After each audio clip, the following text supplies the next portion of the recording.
ήταν οι νέοι που είχαν ξαναβγεί στους δρόμους, κυρίως με αιτήματα που είχαν να κάνουν με τον εκδημοκρατισμό της χώρας, αλλά και της εκπαίδευσης, τα περίφημα κινήματα του 1-1.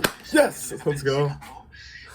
Ορόσημο για τη ριζοσπαστικοποίηση της νέας εποχής ήταν η δολοφονία του βουλευτή της ΕΝΤΑ Γρηγόρη Λαμπράκη το Μάιο του 1963, όπου δημιουργείται η Δημοκρατική Νεολαία Λαμπράκη. Υπάρχουν αυτές οι καταπληκτικές περιγραφές για το πώς η κηδεία του Λαμπράκη αποτέλεσε ένα είδος τελετής μοίησης στην πολιτικοποίηση και ένα όχημα αλληλοαναγνώρισης μεταξύ των νέων αυτής της γενιάς. There's no way. No way. Και τραμπουκικό Bro. κράτος της δεξιάς. Wait, hold on.